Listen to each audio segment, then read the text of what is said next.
April 17th, the Lakers have no chance. They'll be lucky not to get swept. That's what everybody was talking about. April 20th, if LeBron pulls this off, I'll call him the GOAT. That's what people were saying. April 22nd, now the Rockets are suddenly frauds. April 25th, the Rockets are the dumbest team I've ever seen. Anybody could beat them. April 30th, the Lakers are cooked and LeBron is exhausted. Rockets in 7. May 1st, LeBron is going to blow a 3-0 lead and his GOAT case is over. May 2nd, yeah, the Lakers won, but it's actually not that impressive. The Rockets were pretenders. The narrative switched all the time. Well, the boys got to the second round. Lakeshore, I told no lies. I told you that LeBron was going to rise to the occasion. I told you guys that LeBron was built for this moment. I told you guys the haters want to switch the narrative. Lakeshore, we're going to round 2. What's good, everybody? It's your boy spacecitysteve. Look, don't forget to hit that subscribe button right here so you don't miss out on any 7th Hour productions. Hit that subscribe button right here. And remember, it ain't but 1, 2, 3, 4, 5, 6, 7th Hour, baby. Let's go. Your Los Angeles Lakers have officially defeated the Houston Rockets in Game 6 of the series, first round of the playoffs with a score of 98-78. The boys went into Houston, hostile environment, and closed it out. We knew they were going to do it. They did it, and I love that they did. Let me give you guys a little bit of the stats. We got Austin Reeves with 31 minutes, 15 points, 3 rebounds, 2 assists, 3 blocks. Marcus Smart with 7 points, 7 rebounds, 1 assist, 2 steals, 2 blocks, impacting the game every single way. We got LeBron James with 37 minutes, 28 points, 7 rebounds, 8 assists. Rui with 21 points, 6 rebounds, 2 assists, 1 block. Deandre Ayton with 7 points, 16 rebounds, 1 assist, and 1 block. So let's just get into the game. First and foremost, I'm going to read you guys a timeline of the Lakers and Rockets, right? So these are the different takes that were happening before the series started. Credit to Nick Wright for posting this on his Twitter. So it says, April 17th, the Lakers have no chance. They'll be lucky not to be swept. April 20th, if LeBron pulls this off, I'll call him the GOAT. April 22nd, the Rockets are frauds. April 25th, the Rockets are the dumbest team I've ever seen anyone would beat them. April 30th, the Lakers are cooked and LeBron is exhausted. Rockets in 7. May 1st, LeBron is going to blow a 3-0 lead and his GOAT case may be over. May 2nd, yeah, the Lakers won, but it's actually not that impressive. The Rockets were pretenders. That's what it's going to be in sports. So, y'all, you guys know that here, I'm going to keep it a bean with y'all. At no point was I ever saying that the Lakers have no chance against the Rockets. I've been saying the Lakers are going to take down the Rockets handily. Now, did it go handily? Not quite, but that's how I've been feeling about the Lakers. I'm going to keep it a bean with y'all. I'm going to keep it 100 with y'all. I'm going to tell you guys what I think. And I mean, look, I love the team. I can be critical of the team, but that's because I'm watching as a fan and I want the boys to do well, dude. And I think that they have a lot of potential. This group that we're watching has the potential to not only make it to the NBA Finals, but to win the NBA Finals. You guys think I'm crazy? It's only crazy until it works. And look, clip this, man, clip it. So, I mean, overall, I think that LeBron James, he just took over the game, dude. At the end of Game 6, the Spectrum Sportsnet broadcasters were saying something. They were interviewing LeBron, and one of the guys, I should know who he is, and I'm sorry that I don't, but he was talking to LeBron. He said, hey, man, you already know how it goes. He's an ex-player, by the way. And he says, you already know how it goes, man. The star players get you 2, your coach gets you 1, and your role players get you 1. And that's the way that it kind of goes in an NBA series, playoff series. And we saw that happen. LeBron James was monumental in the series. I do not think that the Lakers get past the Houston Rockets if LeBron James is not playing. He could have played, but just not played well. And I think the Lakers don't move on past the Rockets. So LeBron James needed to have a heroic moment. And you got to give it up to LeBron for what he did with these Lakers, baby. I mean, I'm talking about, again, we saw the timeline. Oh, the Lakers have no chance. There's no way that they get past them. This would be the greatest feat. And LeBron did it. The young athletic team that's the Houston Rockets, and we'll get into them a little bit on what I think about them, because it's not all, doom and gloom for the Houston Rockets, although it's going to be a very, very interesting offseason. But as far as the Lakers go, LeBron did an incredible job of managing the games, of scoring, becoming him when he needed it. And what I love about this game that was different than other games that I've seen of LeBron is that LeBron was taking control of the offense. I mean, when it was time to score, he was looking to score. He wasn't looking to facilitate. He wasn't looking to get the guys good shots. He wasn't thinking about the team morale, because that's honestly a good and a con of LeBron, is that he's a great facilitator and he's good at lifting up his teammates and kind of, making them bringing out the best of them and really helping them reach their full potential. But there are times where that needs to go away and that killer needs to come out. That Mamba mentality that I need the rock. I'm going to shoot this shot because I'm LeBron damn James. And he was doing that this game, and I love that. And I think that there are going to be games in this next series and series beyond that we're going to need that of LeBron. We're going to need LeBron to take over a game, to take over a quarter, to take over a fourth quarter or a late second quarter. You know what I mean? Like, there are going to be those scenarios where he's going to need to do it again. But kudos to him for doing it this series. That was awesome to see. Next, let's talk about Marcus Smart. I mean, he impacts the game in ways that don't get credited. Think about players like Draymond Green. Steph Curry is not Steph Curry if Draymond Green is not on that team throughout his entire career. Crazy hot take, because players like Draymond Green, like Marcus Smart, they're always touted as defensive players. And the reason for that is because of hustle. Defense is all about hustle. And so that's why they always stand out as, oh man, a great defensive player. But the crazy thing is that they impact offense just as much. But, you know, I mean, they're not doing the crazy bag work. They're not crossing people up. 2020, step back. You know what I mean? They're not doing all of that stuff. And so you don't really like credit them too much for being offensive players. But think about the chemistry that Draymond Green has with Steph Curry and the screens that he can set and the type of passes they can get to each other and just knowing just that chemistry. And I think Marcus Smart has that type of impact on the Lakers where he'll go and get a timely steal. And that's the thing that's important. It's not just like, oh, fourth quarter, we're blowing the team out, let me get a steal, pad the stats. I'm talking about, man, with the clock running down, we need to get a stop here. Marcus Smart is the type of person to elevate in those scenarios, and he has finesse to his game. On offense, he's a fantastic facilitator. Sometimes though, he gets a little nutty, but you love that, bro. He'll jack up a shot or kind of try to do a pass that was a little nutty, but you'll take that. You know what I mean? You love a player that's going to go and give crazy effort, and sometimes that's going to happen. With a player like that, sometimes it's going to happen. But their pros and their benefit to the team far outweighs the one or two plays where it's like, bro, what was that?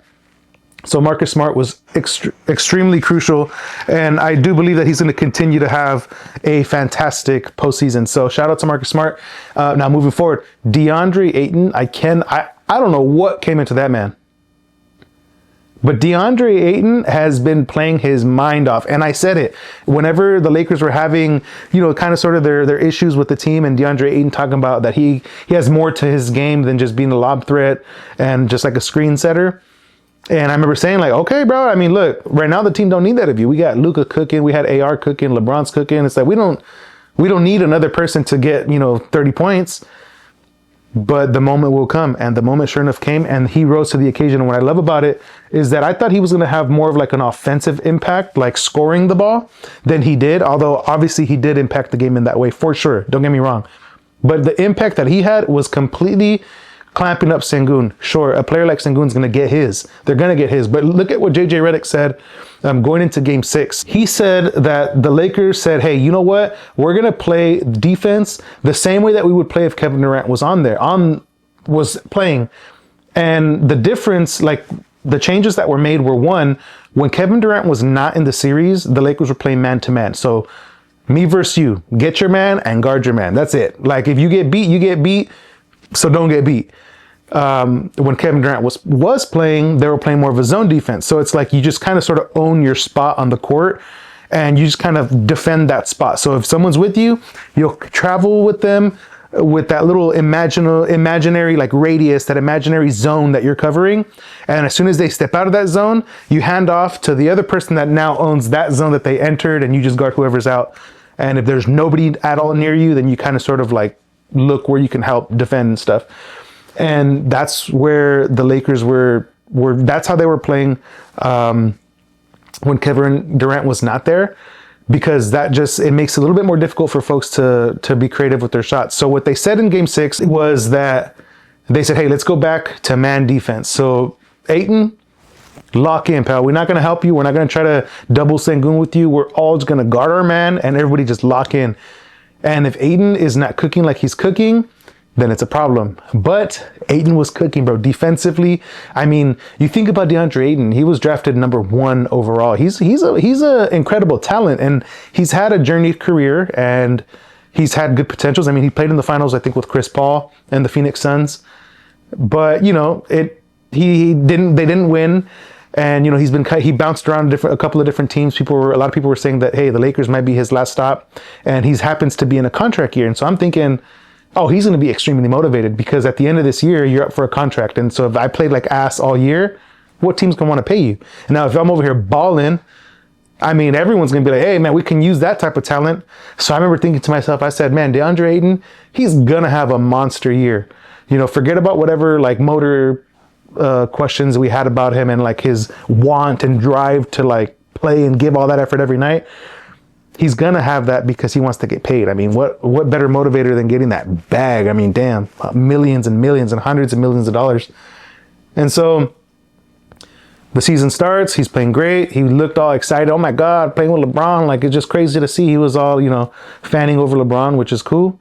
And then he has that moment, you know, midway to the season talking about, I got more to my game. And it was just all weird. But then something happened. Somebody spoke to him. Somebody reminded him. He probably saw the clip. He probably saw me talking about the fact that, bro, lock in and get your money up, dog. Next year, you can miss games all you want after you got that secured guaranteed money, baby. You know what I'm talking about? So bro locked in. He locked in and he defended super well. And like I said, I think, look, let me just say this real quick. I'm going to make a different video about the preview to the OKC, probably drop it on Monday, or we'll see when I do it. So I'm not going to get too into the next matchup right now. I'm kind of more just recapping the series. But I like Ayton over Holmgren and Hartenstein. More finesse than Hartenstein. He's got better defense than Chet's offense. I like that matchup, baby. So, hey, Lakers, we looking good. Moving on. Okay, so we already spoke about LeBron. We spoke about Marcus Smart. We spoke about DeAndre Ayton, Rui Hachimura being such an efficient shooter. It's crazy to think about this team, guys. Again, if you guys are watching the interviews, great. If not, watch this because I'll tell you guys what they're talking about. Rui Hachimura was talking about how JJ Redick and the coaching staff was telling him, shoot more threes. We want you to take more threes. We need you to take more threes. So shoot more threes.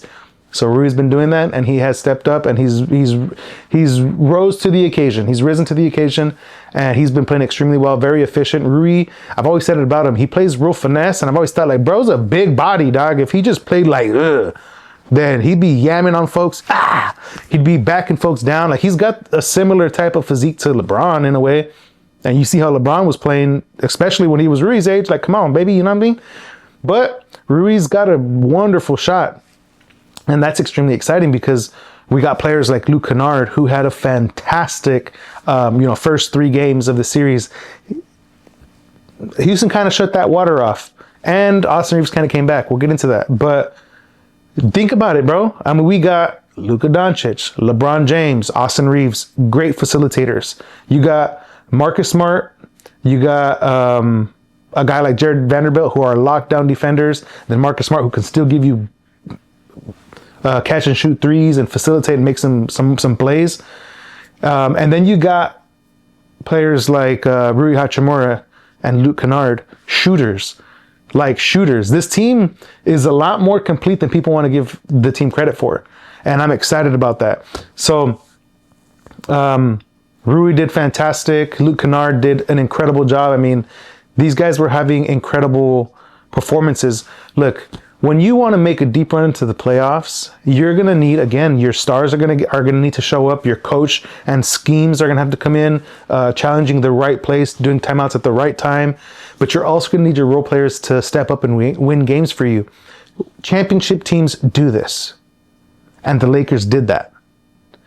Look, we're not at the finals yet. Nobody's won this year's championship. So we can't talk about who's the winner yet. We can't clown but they're not going to. I don't care about none of that. Championship teams do what the Lakers did.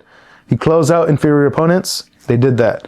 Your coach, your stars, and your role players all have to contribute massively to win, and that happened. The confidence is riding real high. Something to watch. Luke Kennard's numbers came down significantly when Austin Reeves came back, which is understandable because Austin Reeves, higher on the depth chart, does a little bit more as far as like facilitating and stuff, but I feel like Austin Reeves came to take back his minutes, and though that impacted the minutes that Luke Kennard was getting. And I don't know how I feel about that. I feel like moving forward, it would be a dream to have Austin Reeves come off the bench. Like, lead that second team. And like, why does it gotta sound like, oh man, you're not a starter? Ooh, who cares, bro? Like, get your squad, get his guys. I know he rocks heavy with players like Jake LaRavia, Dalton Connect. Like, imagine if he had his own set of guys, his own set of shooters and whatnot, like come off the second team and be it like, oh my gosh, like this is like LeBron and DeAndre Ayton, Rui Hachimura, Marcus Smart, they all come off the court. And then you got players like Jackson Hayes, who's phenomenal. You got Austin Reeves.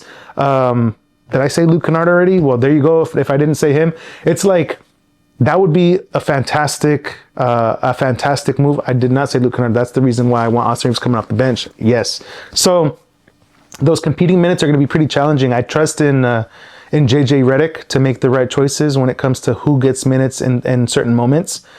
And I think he's been pretty good with that. We've noticed that Deandre Ayton, towards the end of games, he gets pulled out and he doesn't finish out games. Like when it's like the last 6 minutes of the game, you'll see Jackson Hayes out there. I haven't really keyed in or heard really why that is or what schematically is different, but I don't blame them. Jackson Hayes is that bro. He is a firework coming off the bench, bro. I mean, he is insane. He'll dunk on folks, and that's what I love about these Lakers. Adu Thero, look, I never lead y'all astray. Thero, I've been telling you guys, be on watch, Laker fans, and look. Rob Pelinka, do not get rid of Thero. He is he's going to be a star. He's going to be a star. He got in at the very end, garbage time minutes. And one of the Rockets players shot a shot, missed it. The ball bounced off the rim. And there goes that Thero, dog. Getting up there and putting that thing back in the basket, dog. Like an athlete, like a freak athlete. I've been said it. The same thing that people see and get excited about Amen Thompson, Thero's got that. Thero's got that same freak athleticism, that bounce to a step, that want to put somebody in a basket. Because look, not everybody got that dog in them, baby. You know what I mean? Like you would think, oh, you could dunk. You want to just dunk on everybody. No, not everybody got that dog in them. Some folks afraid of that contact. But you think about a motherfucker like Anthony Edwards. Boy gonna finna put you in the basket. You know what I mean? Think about a boy like John Morant. They trying to cradle you in the air, package you like a FedEx box, and dunk you in that pill. You know what I'm saying? That's what they're trying to do. Adu Thero got that dog in him. I've told you guys time and time again, I'm going to keep y'all up to date with what's going on with Lake Show, who y'all should be watching, who y'all should be looking for, what the narratives are, what are the little side stories happening with the Lakers. If you guys want to know all about that, subscribe to this channel. I'm talking everything Lakers, maybe even some other sports.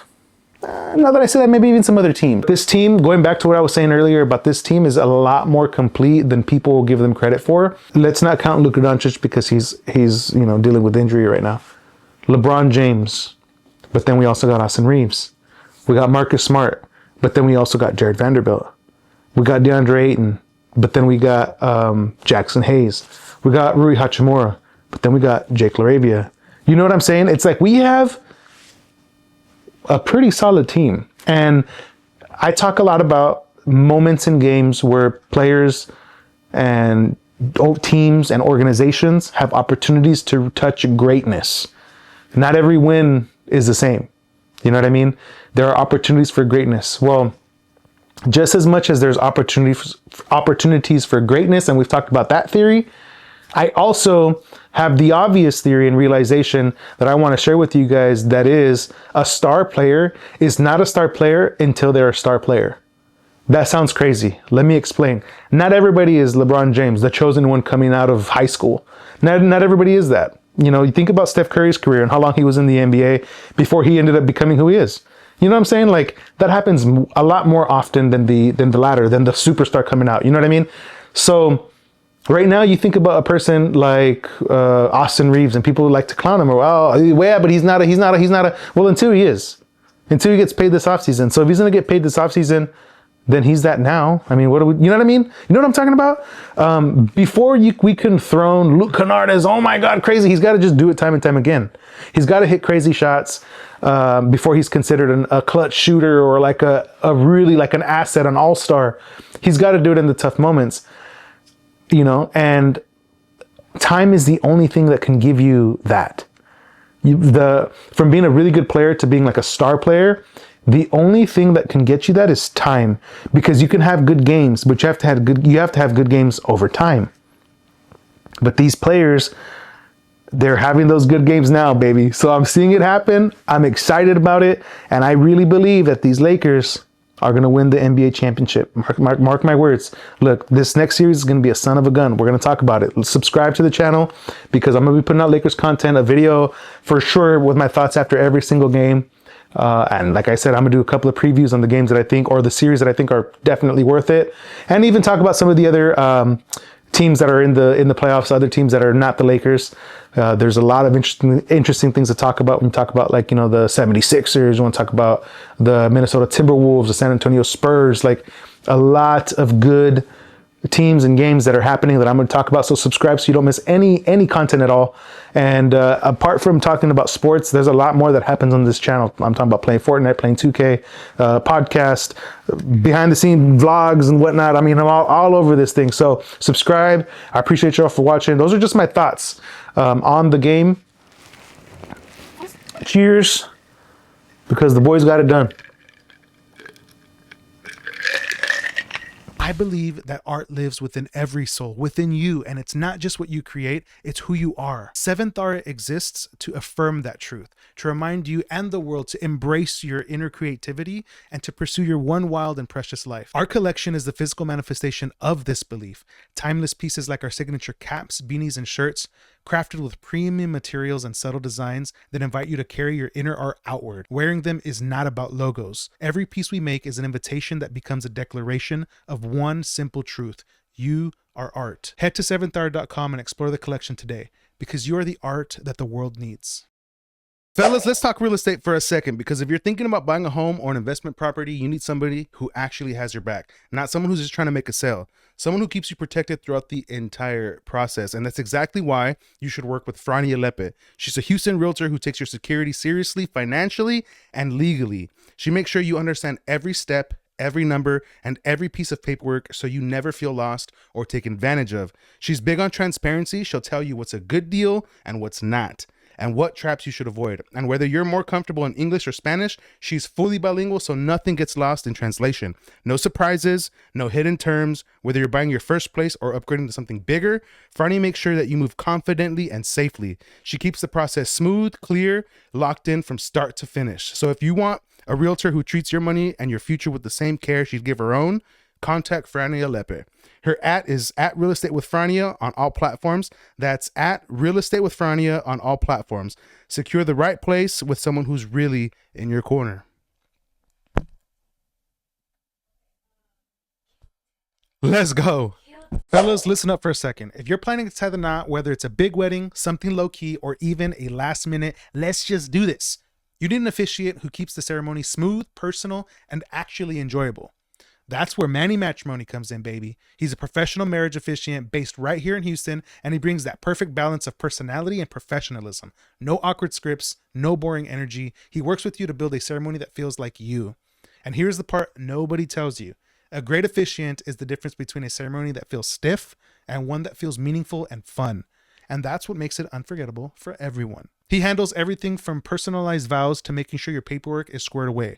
And if you need him outside of Houston, he can travel too, just a small additional fee. So if you're ready to secure your wedding day and lock in someone who will make the moment count, hit him up at 661-800-8654. That's 661-800-8654. Don't wait until the last minute. Dates fill up fast. If you're looking to get your brand in front of the eyes of millions across multiple platforms, reach out to production@SEVENTHAURA.com. Again, that's production@SEVENTHAURA.com to get started. What's good, everybody? It's your boy spacecitysteve. Look, don't forget to hit that subscribe button right here so you don't miss out on any 7th Hour productions. Hit that subscribe button right here. And remember, it ain't but 1, 2, 3, 4, 5, 6, 7th Hour, baby. Let's go.